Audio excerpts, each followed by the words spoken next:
I love the sound of falling snow. It's kind of like watching lightning or seeing a shooting star. One of those rare treats you can't control and never fully expect. That night, it wasn't even supposed to snow. I was in my room, slightly hungover from the previous evening, reading, when the world outside flipped like a switch. Snow piled up fast, and I knew exactly what I wanted: a snow walk into the woods. I drove a few minutes to a secluded local trail, stepped out, admired the sudden silence, and wandered deeper. After about 20 minutes, I stopped to breathe it in. That's when I heard it, a child's voice saying, "Hi." It was the last sound I expected out there. I turned in circles, but the voice seemed to come from everywhere at once. Then, clear as a bell, "Up here, silly." I looked up. A bundled boy, maybe 9, perched on a branch at least 20 feet off the ground, smiling a too-wide grin, the kind you'd expect from someone who hasn't learned how to smile. Seeing him calmed me for a second, until I noticed the ground. No footprints, not a single step around that tree. If he climbed up before the snow started,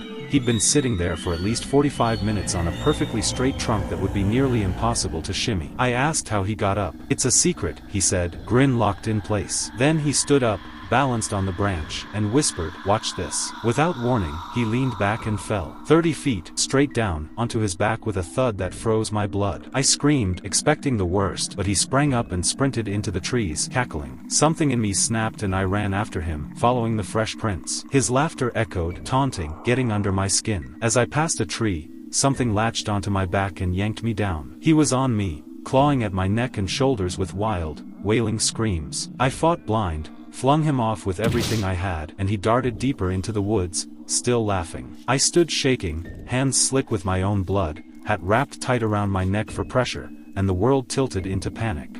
The next minutes blur, sirens, the back of an ambulance, then repeating my story to officers who couldn't believe a word of it. They searched the area. They said they followed my prints and found only one set. Mine. No little feet. No tracks. Nothing. Comment truthfully here. If you heard a child call, "Up here," in a blizzard and saw no footprints around the tree, would you investigate or turn back? Tell me why, and if you've had a winter experience you can't explain, share that too. When I was discharged, I went back to the trail. More snow had fallen, covering everything in a thick white blanket. I searched for hours, but there was no sign anyone had been there at all. No prints. No broken branches. No trail of a fall that should have crushed a spine. The fact that a boy fell 30 feet, got up, ran, attacked, vanished, and left no trace is still the most unsettling part. The police insisted there was nothing to find. I wanted to argue, but what do you say when the ground itself refuses to remember? Subscribe if you want more Crown moments, those eerie, unforgettable reveals that make you question what's possible. Even now, the thought chills me more than the storm ever did. If there were no footprints, who was laughing in the trees?